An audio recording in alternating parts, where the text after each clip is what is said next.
अस्सलाम वालेकुम अवड Sophia fast news मां हां साजिद कोराई खबर शामिल कंदासीं बागुड़ा मां त बागुड़ा जे ॻोठ रिंग चाचड़ में पाकिस्तान पीपल्स पार्टी जे उहिदेदारनि ऐं मेंबरनि जे वॾेरे साले मोहम्मद चाचड़ जी रहाइशगाह ते गॾिजाणी थी गुज़री, जंहिंमें पाकिस्तान पीपल्स पार्टी यूसी बागुड़ा जी नई बॉडी जोड़ी वई। सरपरस्त आला सैयद माजिद हुसैन शाह ऐं डॉक्टर शफीक अहमद पठान तरफ़ां उहिदनि जो ऐलान कयो वियो, जंहिंमें सदर साले मोहम्मद चाचड़, सीनियर नायब सदर लाइ अब्दुल अलीम डेहर, नायब सदर पंजल फकीर जतोई, जनरल सेक्रेटरी अमजद खान पठान, खजानची ताज मोहम्मद मिरानी, इतलात सेक्रेटरी अली बख्श मिरानी, शाहजमान पठान, ज्वाइंट सेक्रेटरी अल्लाह ॾिनो भुट्टो खे नामज़द कयो वियो। उन मौक़े ते पीपी यूसी बागुड़ा जे नए चूंडियल सदर साले मोहम्मद चाचड़ चयो त मां यूसी बागुड़ा जे ॻोठाणनि जो निहायती शुक्रगुज़ार आहियां जिन मूं ते एतमाद करे मूंखे सदर जे उहिदे ते चूंडियो आहे। पाकिस्तान पीपल्स पार्टी हिकु अवामी पार्टी आहे। इंशाअल्लाह जल्द पीपल्स पार्टी जे नए चूंडजी आयल ज़िले सदर मीर बाबर खान लुंड सां मुलाक़ात करे यूसी बागुड़ा जे तरक़ियाती कमनि बाबति आगाह कयो वेंदो ऐं जल्द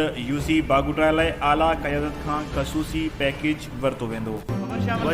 जाती मां त जाती में क़ाइम कयल हसास कफ़ालत सेंटर ते मुक़रर अमले पारां रजिस्ट्री करण जी आड़ रिश्वत वठण खिलाफ़ औरतनि ऐं मर्दनि जो एहतजाज जी अॻवानी दोदल मला, रिजब जत, नियाज़ मोहम्मद मला ऐं औरतनि में सकीना पापुल कई। उन मौक़े ते एहतजाज कंदड़नि चयो त कफ़ालत सेंटर ते एजेंटनि जी मार्फत रजिस्ट्री थी रही आहे। कफ़ालत सेंटर जो अमलो रिश्वत एवज़ कम करे रहियो आहे। औरतनि ऐं मर्दनि सेंटर जे अॻियां एहतजाजी मुज़ाहिरो करे अमले खे फौरी हटाइण जो मुतालबो कयो आहे।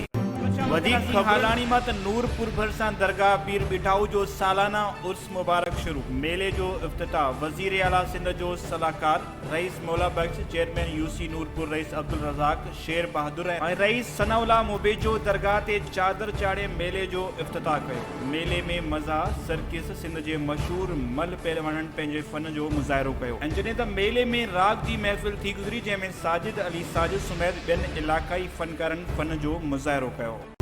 वधीक ख़बरुनि ऐं न्यूज़ अपडेट्स लाइ ॾिसंदा रहो फास्ट न्यूज़।